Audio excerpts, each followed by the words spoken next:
Premier endroit où vous pouvez récupérer votre chiot, ça va être les éleveurs. Moi, je vais vous donner mon sentiment là-dessus parce que c'est vrai que c'est un peu une guerre qui est continuelle là-dessus entre est-ce qu'il faut aller chez un éleveur, est-ce qu'il ne faut pas y aller, comment ça se passe. Moi, je pense que l'élevage est un métier et que partant de là, les éleveurs sont ou en tout cas doivent être les mieux placés pour pouvoir faire grandir des chiots bien dans leur tête, bien dans leurs pattes avant qu'ils partent. Je dis bien doivent être parce que peut-être qu'ils ne le sont pas tous aujourd'hui, mais en tout cas, c'est le fondement même de leur travail. Donc, je ne peux que vous encourager, si jamais vous voulez choisir un endroit pour aller récupérer un chiot, à passer par un éleveur de qualité, un éleveur qui s'engage sur la santé, sur le développement comportemental, physique en fait des futurs chiots en choisissant des portées intelligentes, en faisant en fait avancer sa race dans le bon sens, d'accord? On ne peut pas vous donner autre chose comme conseil que de faire ça puisque c'est leur métier en fait, tout simplement. Et on ne s'improvise pas éleveur. Ça c'est vraiment quelque chose que moi en tout cas j'ai appris en côtoyant des gens qui ont voulu s'improviser et à chaque fois ça finit par un désastre. Un bon éleveur c'est quoi? Bon, c'est un passionné déjà de base. Mais au-delà de cette passion, c'est quelqu'un qui a envie de partager cette passion. Parce que vous pouvez être passionné sans avoir envie de donner de cette passion.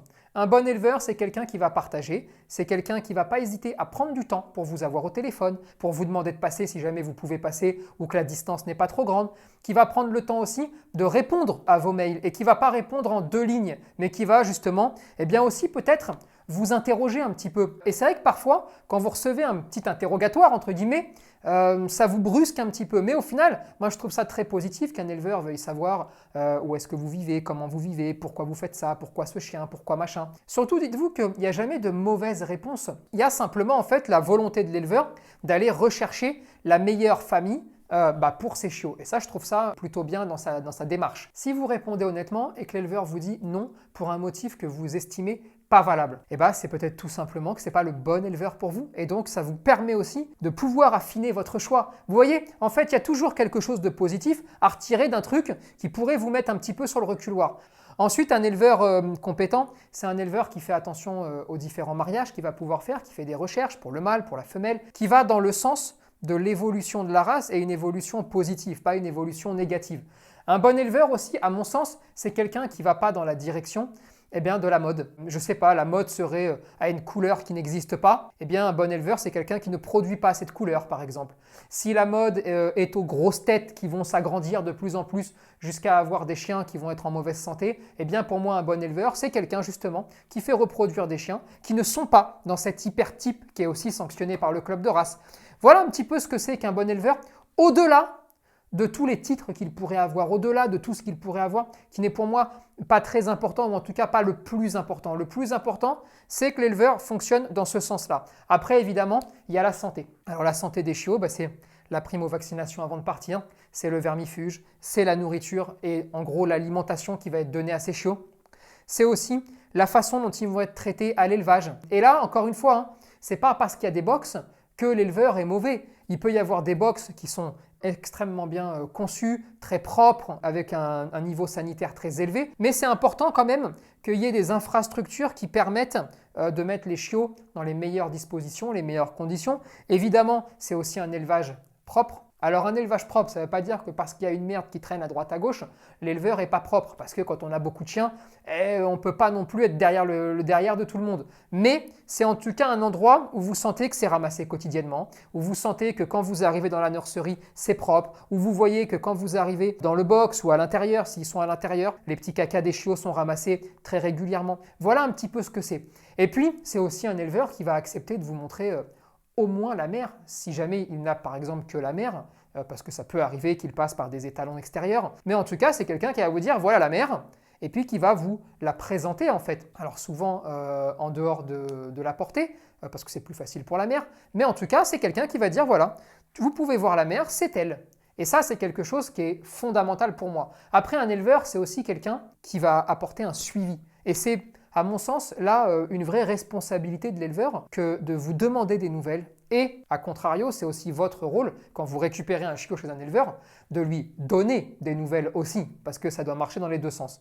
Mais voilà un petit peu ce que c'est qu'un éleveur, à mon sens et à mes yeux, au-delà de tout. Après, c'est aussi quelqu'un qui va faire attention au développement sensoriel de tous ces petits chiots bien durant la période où il va s'en occuper, entre 0 et 8 semaines habituellement. Ça va être quelque chose d'extrêmement important que les petits chiots puissent être mis en contact avec peut-être d'autres adultes qui pourraient y avoir, et l'éleveur va les sélectionner en sélectionnant les adultes les mieux dans leur tête.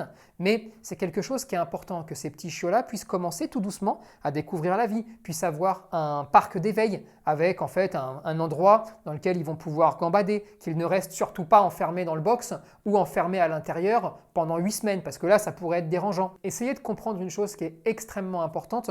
Là, je vous parle dans le cadre de chiots, mais comprenez bien qu'il ne doit pas y avoir de guerre entre est-ce qu'il faut passer par un éleveur ou est-ce qu'il faut aller adopter. Ce sont deux démarches qui n'ont rien à voir en fait, tout simplement.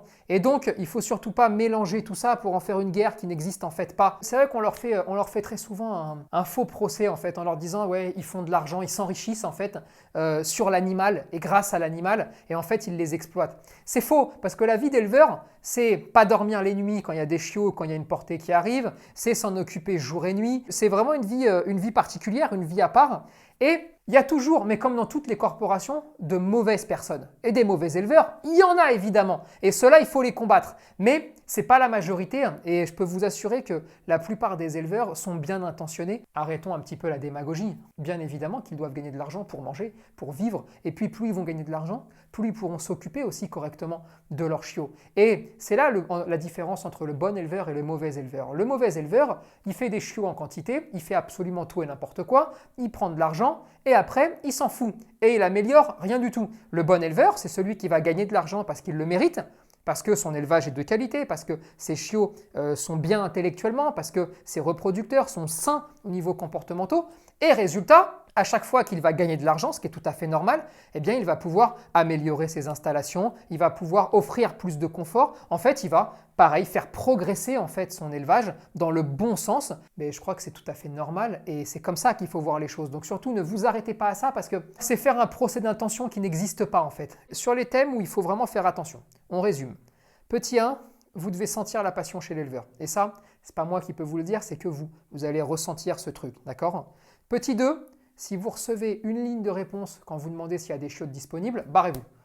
Barrez-vous. C'est pas comme ça qu'on répond à quelqu'un. Et donc là, attention, vous êtes peut-être en face d'un éleveur qui n'est pas d'une très grande qualité ou en tout cas qui n'est pas très loquace. Et donc ça peut être embêtant.